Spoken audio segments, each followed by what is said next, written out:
Hello friends, welcome to study with RJ. पहले हमने discuss किए थे 3 इसकी वीडियो बन चुकी हैं ह्यूमन डिशीज़ के बारे में। ठीक है, आज हम नया टॉपिक लेकर आए हैं आपका सॉफ्ट डाइट, ब्लेंड डाइट और लिक्विड डाइट।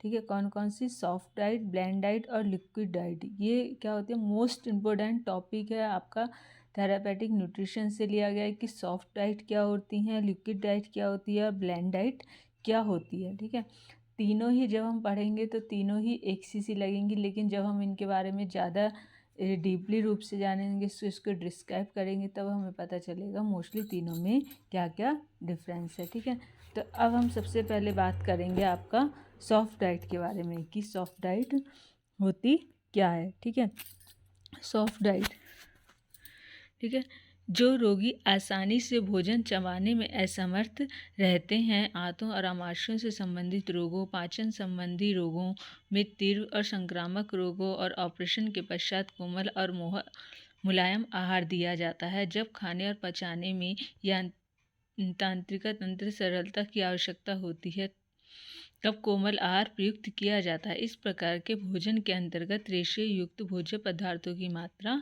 की जाती है और भोज्य को अच्छी प्रकार से चबाकर मुलायम किया जाता है। कोमल आहार कम अवशेष देने वाला होता है। औसत तौर पर कोमल आहार 1200 से 2000 कैलोरी प्रदान करता है। यह आहार मुख्य रूप से आमाशय, आंत संबंधी बीमारियां, तीव्र संक्रमण और ऑपरेशन के बाद दिया जाता है। यह आहार शीघ्र पचने वाला, मिर्च मसालों रहित और कम रेशे वाला होता है तथा संरचना में नरम होता है। ठीक है, विशेषताएं कौन कौन सी होती हैं? यह आहार सरल होता है, यह आहार कोमल होता है, इस आहार में रेशों की मात्रा, सुगंध व मसालों का कम प्रयुक्त किए जाते हैं। भोजन को छोटे छोटे टुकड़ों में काटने से आहार को कोमल बनाया जाता है। यह आहार सरलता पूर्वक पाचनशील होता है।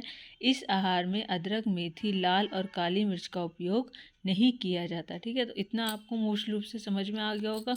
इसके आहार जैसे कौन से होते हैं?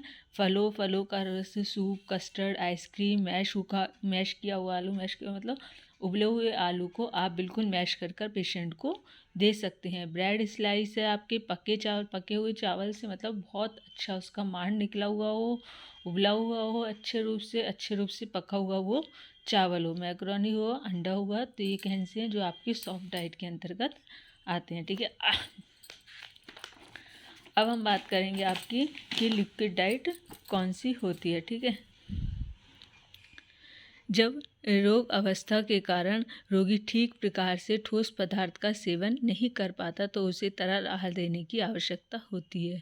शल्य चिकित्सा के तुरंत बाद भी तरल आहार दिया जाता है। इसके अलावा इस प्रकार का आहार डायरिया, पेचिस, मुंह, गले व पाचन नली में घाव होने पर, संक्रामक रोगों में तथा ऑपरेशन के बाद दिया जाता है। इसमें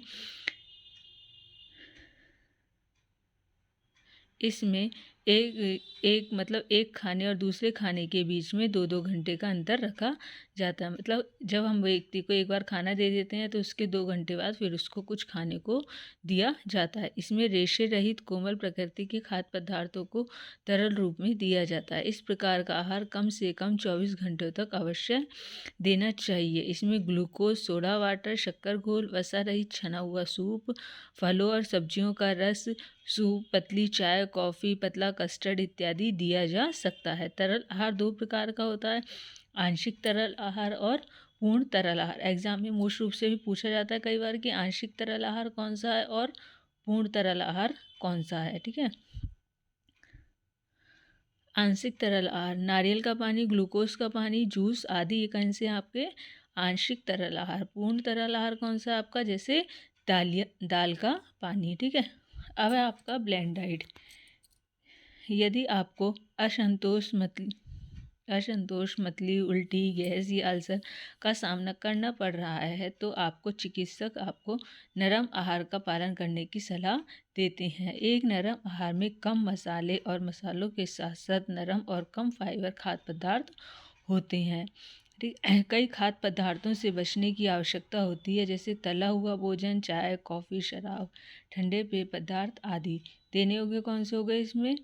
नरम उबली सब्जियां, नरम अनाज, ताज़े फल, दूध व दूध से बने पदार्थ, उबले अंडे आदि, ये आप ब्लेंड डाइट के अंतर्गत शामिल कर सकते हैं। ठीक है, अब आपके कुछ टॉपिक हैं जैसे कम रेशो वाला आहार, यानी कि साबुत अनाज, रेशेदार फल, कच्ची सब्जियां आदि। अधिक रेशे युक्त आहार कौन सा होगा? कच्ची या रेशेदार सब्जियां, रेशेदार फल, अंकुरित अनाज, दालें, चोकर रहित आटे की रोटियां, बिना छने मिस्सी आटे का प्रयोग करना। ठीक है, कई बार एग्जाम में भी पूछ लेते हैं कि अधिक प्रोटीन युक्त आहार और कम प्रोटीन युक्त आहार कौन सा है। तो हम स्टूडेंट वैसे तो बता देते हैं कि प्रोटीन किस में पाया जाता है, लेकिन ये बताना कई बार मुश्किल हो जाता है कि कम प्रोटीन युक्त आहार कौन सा है और अधिक प्रोटीन युक्त आहार कौन सा है। ठीक है, तो अधिक प्रोटीन युक्त कौन सा आहार हो गया? दालें, फलियां, सोयाबीन, दूध व दूध से बने पदार्थ। और कम प्रोटीन युक्त यानी कि पशुजन्य खाद्य पदार्थ, अधिक मात्रा में अनाज, दालें, सूखे मेवे, ये कैसे हैं आपके? जो दालों, फलों, सोयाबीन, दूध व दूध से बने पदार्थ की मात्रा में हमें कम मात्रा में प्रोटीन प्राप्त करते हैं। ठीक है, अधिक कार्बोहाइड्रेट युक्त आहार यानी कि ग्लूकोज, सुक्रोज, शरबत, जैसे जैम, जेली, मुरब्बे, महीन अनाज, साधारण स्टार्च युक्त पुडिंग, उच्च कार्बोज युक्त फल, सब्जियां, ये कैसे हैं आपकी? अधिक कार्बोहाइड्रेट युक्त आहार। कम कार्बोहाइड्रेट युक्त आहार कौन सा हुआ आपका? अनाज, सब्जी, कंदमूल, शक्कर, आइसक्रीम, चॉकलेट, पक्का आम, पपीता आदि, ये कैसे हैं आपके? कम कार्बोहाइड्रेट युक्त आहार। ठीक है, तो आज हमारा एक टॉपिक कंप्लीट हो गया है, सॉफ्ट डाइट, ब्लेंड डाइट और लिक्विड डाइट। ठीक है, इसके आगे हम नेक्स्ट टॉपिक के बारे में डिस्कस करेंगे। तो फ्रेंड्स प्लीज़ मोस्ट रूप से लाइक और सब्सक्राइब कीजिएगा, और आपको ऐसा कोई भी टॉपिक लगे जो आपको समझ में नहीं आ रहा है तो आप वो मुझे कमेंट में बता सकते हैं। ठीक है, ओके, थैंक यू स्टूडेंट।